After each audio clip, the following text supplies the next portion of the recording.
Dankie dat jy inskakel en dankie dat die woord van die Here jou verander.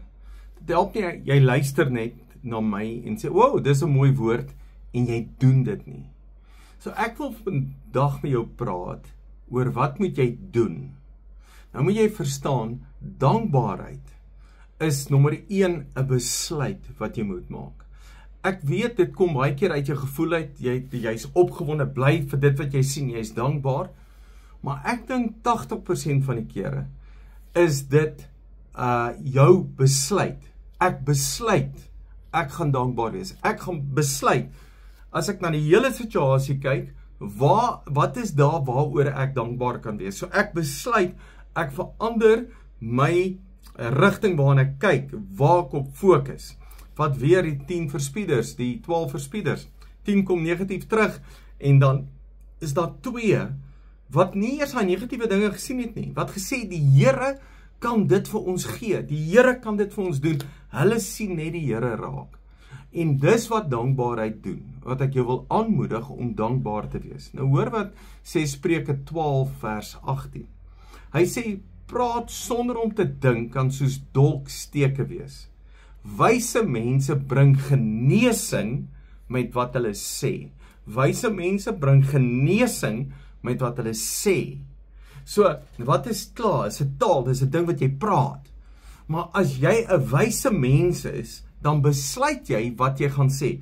Wysheid kom nie van self nie, dis iets wat jy doen, doelbewus doen, dis iets wat jy geleer het, dis iets wat jy toepas, dis iets wat jy elke dag doen, dit word naderhand 'n gewoonte, dis jou lewenstyl. En dis wat dankbaarheid is, 'n wyse mens wat met sy woorde genesing bring.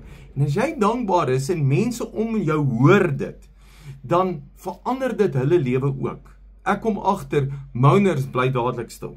En dan is hulle sommer kwaad, as jy nou bietjie wyser is as hulle, en jy sien die goeie dinge raak, wat ook goed is, mense sê, o ja, eintlik moet ek dankbaar wees. Ek is verkeerd, ek moet dankbaar wees.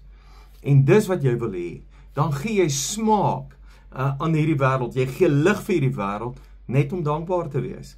Nou, dankbaarheid verander jou perspektief oor die lewe. Dit waarna jy kyk, dit verander jou hele perspektief.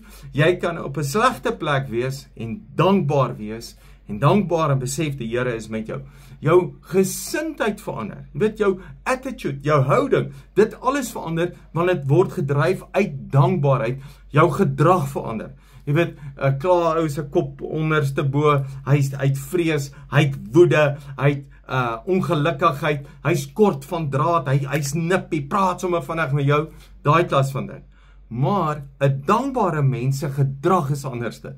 Jy kan sommer sien, daar's 'n dankbare ou, hy smile, hy lag, hy praat positief, hy sing, hy fluit, hy's sommer net happy. Dis wat dankbaarheid doen. En ek wil jou aanmoedig om wys op te tree. Jy is mos nou nie 'n dom mens nie. Wys op te tree en te sê, dis wat ek wil doen. Nou, weet jy, dankbaarheid wil ek so verduidelik. Ek dink, dankbaarheid is soos 'n deur wat jy oopmaak. 'n Geestelike deur. So daar's 'n deur, en as ek daardeur wil loop, moet ek besluit, ek gaan soontoe in die deur oopmaak. Nou die deur gaan nie van self oop nie. Dis nie iemand anders wat hom vir my gaan oopmaak nie, dis ek wat hom gaan oopmaak. So ek moet besluit, ek gaan dankbaar wees, ek gaan daai deur oopmaak. En dink 'n oomblik daaraan, as moun geestelik gevaarlik is dankbaar geestelik 'n wonderlike ding, want jy kry God se aandag. Nou sê die Bybel 'n belangrike ding, en ek wil dit hier vir jou lees, op Psalm 104. Hy sê, gaan sy poorte binne met dankliedere, sy tempel met lofsange, dan kom prys sy naam. Tessalonisense skryf Paulus, hy sê, wees aan alle omstandighede dankbaar. So ek besluit. Nou wil ek vir jou sê, as jy bid, as jy met die Here praat, gaan sy poorte in met dankbaarheid, met dankliedere. Ek dink die Here skielik kyk, gee aandag. Hier's iemand wat dankbaar is, en dan loof ek en ek prys die Here. En dis wat God wil hê by jou, dat jy na hom toe sal gaan met dankbaarheid. En ek dink, as jy net eers iemand een dankbaar het, nog een, sien jy dit. 'n Ding wat my help, ek gee my vrou toestemming om my te stop as ek moan. Ek gee iemand toestemming, help my om dankbaar te wees. En ek vat nie offense, ek raak nie ongelukkig gesê hoor, maar jy kla nou nie. Daar's 'n dankbaarheid in my. Help my reg, want ek wil nie 'n dwaas wees nie, ek wil nie dom wees nie, ek wil nie 'n dom ding sê nie, ek wil die regte ding sê.